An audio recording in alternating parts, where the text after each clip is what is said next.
J'aime bien ce moment qu'on passe ensemble. Demain, le 25, Noël, c'est chaud, les gars. Ça sera chaud. Vous ignorez quoi? Demain, là, ça va prendre le feu. Demain soir, on va embêter. Mais sinon, que représente Noël pour vous, les gars? Philémon, que représente Noël pour toi? Ah, quand même, vous ignorez quoi? Ça ne se voit pas. Pour moi, c'est la danse, Massa. Demain, là. Ouais.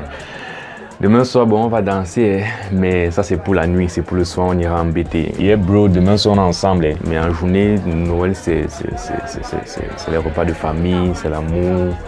On se retrouve ensemble, on partage, on échange. Et le soir, ça prend feu, Massa. Yes, sir. Et toi, Georges, c'est quoi pour toi? Que représente Noël pour toi? Pour moi, Noël, c'est le repos. Ce sont les congés, c'est cet esprit qu'il y a dans l'air là.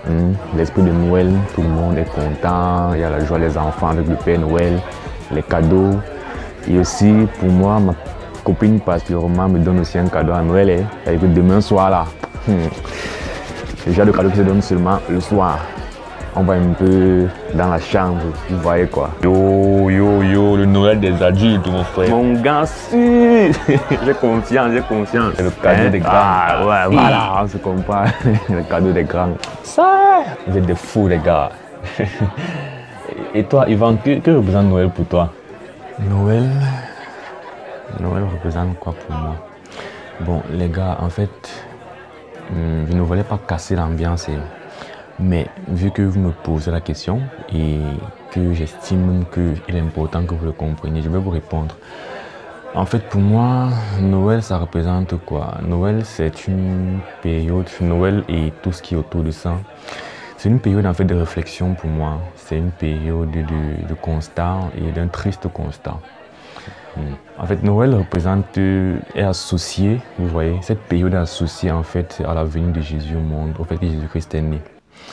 Et pourquoi Jésus-Christ est né en réalité?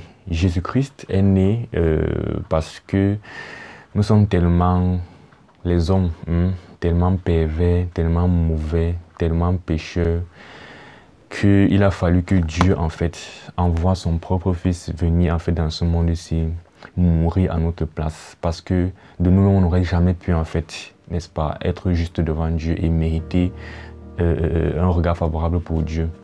Ce qui se passe, c'est que Dieu nous a tous créés, vous voyez, et malheureusement, on vit comme ça. On fait nos projets de vie sans le considérer dans nos voies, on ne le craint pas, on ne s'intéresse pas à ce qui lui plaît, ce qui ne lui plaît pas, ce qu'il interdit, ce qu'il défend. Et la conséquence, c'est que Dieu est fâché en fait. Et la colère de Dieu en fait repose sur toute l'humanité, sur tous les hommes depuis le commencement.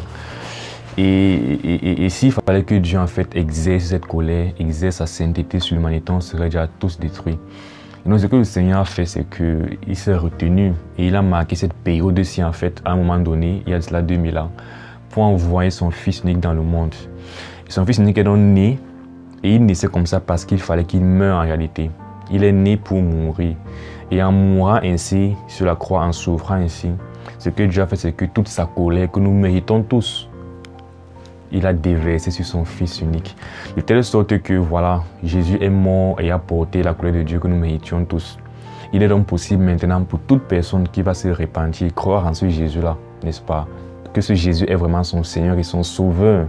Le seul moyen de se réconcilier avec Dieu et d'avoir le pardon va être sauvé par la grâce de Dieu. Mais la seconde chose qui fait que cette réflexion soit triste concernant Noël, c'est que les hommes ne vivent pas en considérant cela malheureusement. Vous voyez les gars. Et c'est ça en fait qui est triste, c'est de voir que cette période étant associée, rappelant à quel point nous sommes mauvais, nous sommes des pécheurs, nous méritons de partir en enfer. Et rappelant que Dieu a comment envoyé Jésus pour venir mourir, n'est-ce pas, afin que toute personne regarde à ce Jésus et vit en conséquence.